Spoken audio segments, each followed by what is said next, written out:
there just came a point where I was working in a job that was fantastic, but I thought I could carry on here for the next 10 years doing what I'm doing, or I could go and have an adventure. And I happened to have a look at the VSA website and saw this position in Timor-Leste, and I'd never even really thought about Timor-Leste, but why not? So I applied, and I was really fortunate that they offered me the position. I'd just been studying environmental management at university, and this was a really good chance for a practical application of what I just learnt. I also wanted to go overseas for a bit of an adventure and to challenge myself, and Vanuatu seemed like a perfect destination to do that. To be honest, I hadn't even heard of the VSA when I applied for this position. I just happened across an ad for a graphic design advisor in Port Vila, and I thought, I'd love to live in the islands. I wanted to become a volunteer because I thought I could make use of my skills in an environment where I thought I could make a difference, and VSA provides that option.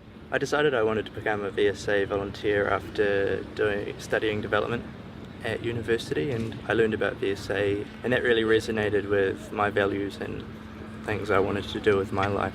Accompanying a VSA volunteer on their assignment is both a really exciting and at times quite challenging thing to do. The challenge, I guess, is that as an accompanying partner, you don't have things set out for you as clearly as the volunteer does. So, for example, you need to be quite proactive about making sure that you are involving yourself in your community and getting out there and enjoying what there is for you to do and see.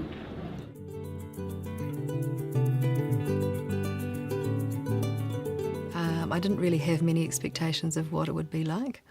I'd never been to Asia before, and I'd travelled in Europe and other places like that, but mainly in Western cultures.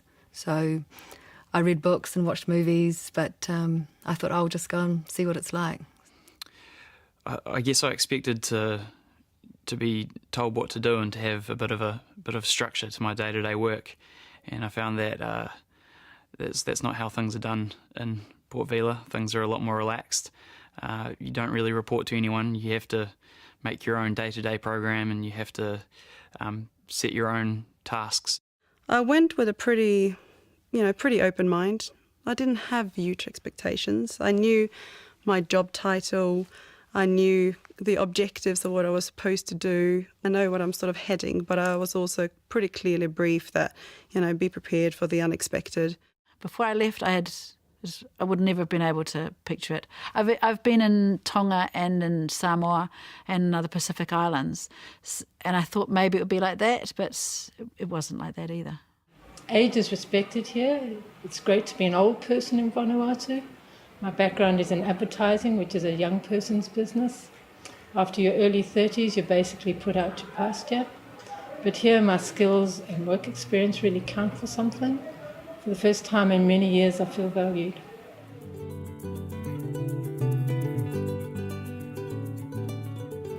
I think VSA like us to live in with family groups.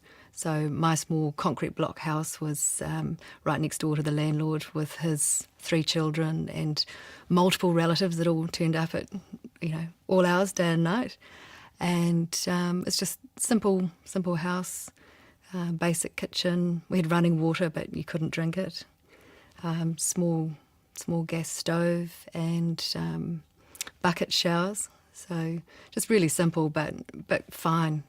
Really perfectly livable. But in that village, there was some other volunteers. There was a couple of other volunteers, but the rest were locals. Everybody knew who was coming and going, and if you'd be inside, there's also, because it's so hot, there's no glass in the windows. There's the window pane, there's the louvers, but they're always open, so there's just the netting.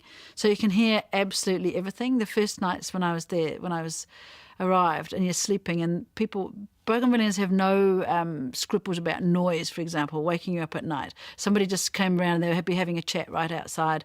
It doesn't matter if it's 2 o'clock in the morning, just, chat. And because there's no glass, you can hear everything. And everybody knows everything about everybody.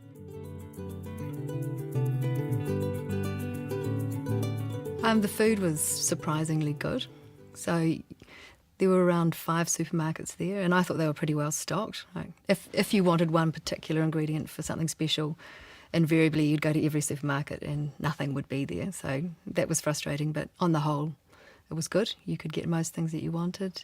And there were fantastic markets where you could buy fruit and vegetables. It was a bit frustrating if you only wanted one cucumber and they sold everything in piles, so you'd have to have 5 cucumbers. So you have to do some hard bargaining with them. But there were great restaurants there in Dili as well. There was everything from Lebanese to Indian, lots of Thai. And if you go out to the districts travelling, then it's really basic. Just rice, vegetables, maybe a wee bit of meat, but not much. One of my friends had said that they'd seen photos there and I was probably going to get fat eating a whole lot of sweet potatoes. So I arrived there with this paranoid fear that I was going to gain 10 kg. So I was trying not to eat all those sweet potatoes. And so instead I was just drinking a lot of coconut cream. I lost 10 kg, so it was good. Mangoes, pineapple, banana, a lot of coconuts, obviously. I was quite surprised to find that there wasn't much in the way of fish. We also ate chicken and pork on special occasions.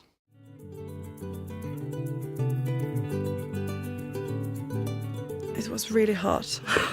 No one really sweats as much as we do. Before I went and bought a whole lot of cotton skirts, and I was quite pleased I did. But as somebody said to me when I was first there, actually, this other New Zealand woman said, well, there ain't no fashion police in Bougainville. You'll be out playing with the kids at the youth centre at One Small Bag, and they're running around on the AstroTurf in bare feet and almost be getting blisters. It was so hot and trying to keep up. After 2 years there, I still got really hot. As soon as you move around, you're really hot.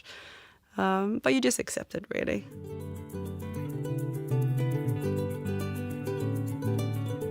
There was such a good group of expats. I hadn't really ever experienced expat life before, so right from day one we were going out for dinner and going walking, doing all sorts of things, going away on the weekends to get out and see Timor. So I felt really, really fortunate, and that I hadn't expected that. I thought I might be there on my lonesome, but it was far more social than I ever expected. I made some friends who would take me out. We'll go fishing with either a net or spear fishing, and I do a lot of snorkeling and diving, so I spend a lot of time down at the beach. Just on a daily basis, you had to slather yourself in insect repellent. Right? Malaria wasn't such a big problem in Dili, but there was a lot of dengue, so people were always getting sick, and it was pretty unpleasant.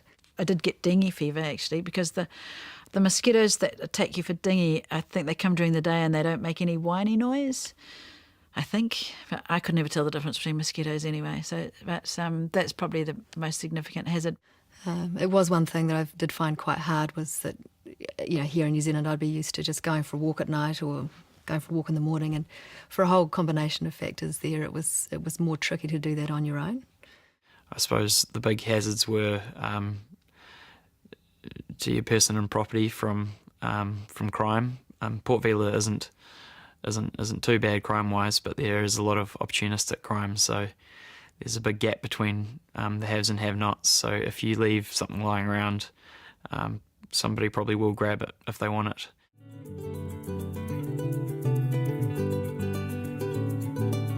Well, the biggest challenge I had to overcome was the kind of cultural and language barrier. I was quite lucky when I started at One Small Bag.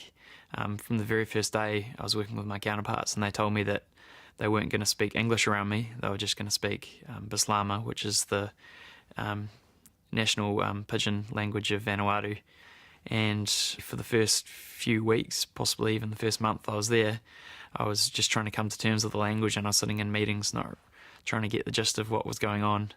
But it was really good because putting in that hard work at the front end meant I learnt the language really quickly. The things that were challenging for me is that you'd be planning something and it would nearly happen, and then it wouldn't happen. And then suddenly something happens. They call it the land of the unexpected, with good reason. Once I started to overcome the language barrier, the cultural barrier still remained. So I kind of felt like I was a kid again for the first few months I was there.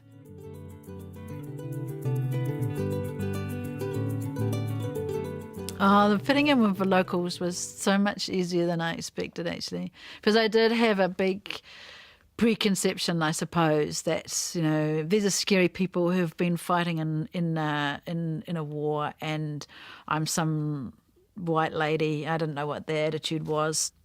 You just gradually get to know people, and I just slowly became good friends with quite a few people. A good few days of the week is having a shalatoa kava at sunset at the end of a working day, where you sit in a nakamau, which is a local kava bar, and you'd, how they say, you talk with people, they say story on with your friends. So that's where I really learnt how to speak the language, was in the nakamau's, getting to know people.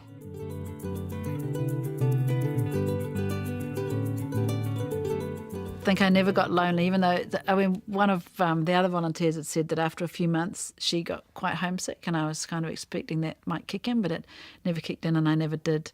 I could always be in text contact and writing letters and that.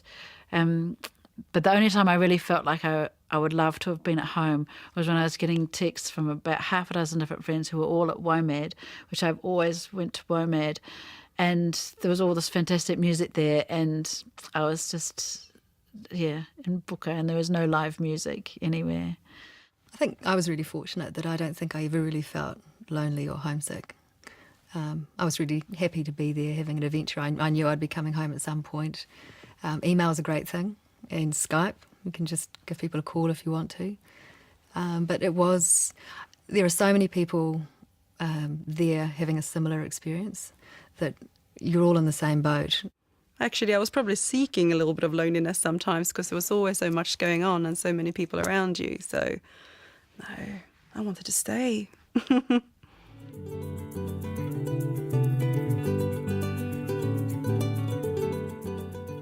One of the things I was probably most unprepared for was really learning about the effects of what war can do to people.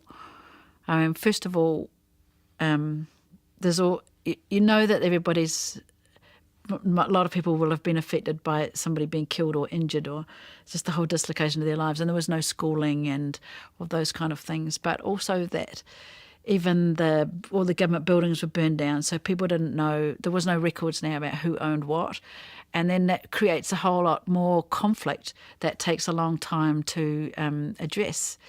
And the other part of that is that everybody's been involved in all different ways, and that was a real microcosm of that in my office as well.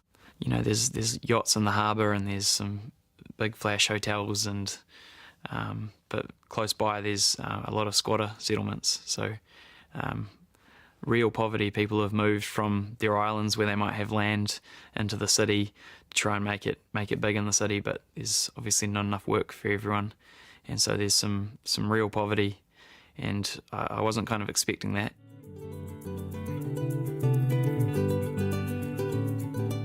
Lots of people warned me from VSA that it would be really hard to come home, but funnily enough, I found it really easy coming home. I found it really hard to leave Bougainville. I was crying all morning, and I cried all around the plane, and the cabin crew guy even had to come and bring me some tissues because I was crying so much. But if I thought I wasn't ever going to go back, I'd probably find it very hard. When I came back from Vanuatu, the very first thing I noticed was the pace of life. I got used to living in the islands and being on island time, and all of a sudden I was back in Auckland City with the traffic and people commuting, and everyone sort of too busy to stop and say hello. Whereas in Vanuatu, you drive through, even in Port Vila, but especially out in the villages, if you drive by anybody, they'll stop and wave and smile at you. So coming back to New Zealand and heading to work and seeing everyone walk along with their heads down and bustling along sort of in their own little bubbles, that was a bit of a shock.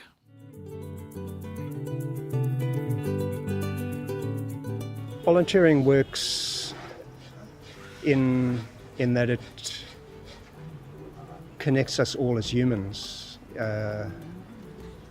We find similar values.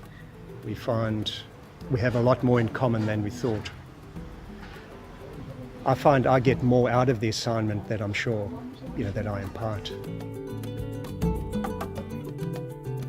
Basically, we are looking after those who've been banished by the law and they are behind the bars. And because in the past we used to have a prison system, and now the legislation has been changed. We call all the centers the correction centers. And basically, the most idea is mostly to educate inmates rather than the hard punishment. So, as you can see, that program is one of them. On a larger scale, I think it helps to strengthen the relationship between New Vanuatu and Kiwis. It builds on the goodwill and commonalities that come out of the RSE scheme here, where local people go to New Zealand on fruit picking OEs. I've met many New Vanuatu who have said how grateful they are for the work the volunteers do here. I think the benefits that VSA brings to one's more back specialized skills that are quite difficult for a non-government organisation like Once More Back to access within the local market. So VSA has provided skilled personnel who've given us that support that we require for our operations. And these are areas such as IT and graphic design. I think for me, the main highlight would have been seeing James, my counterpart, at the end when I left, and just seeing him at the end with just oodles of confidence. And I just felt so proud for him, really, that he was in that position. And I knew that he had the confidence of our chief executive.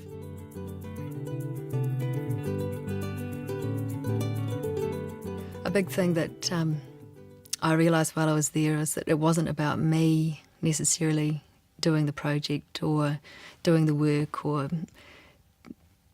doing everything for them. It was about being a mentor. So trying to let them take responsibility for what they were doing and sort of coach them and help them along the way.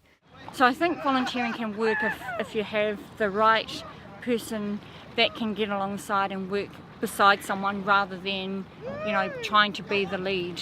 So you just got to find ways to really share what you know, and there's so many ways that you can, and it's so exciting when you watch people just grow.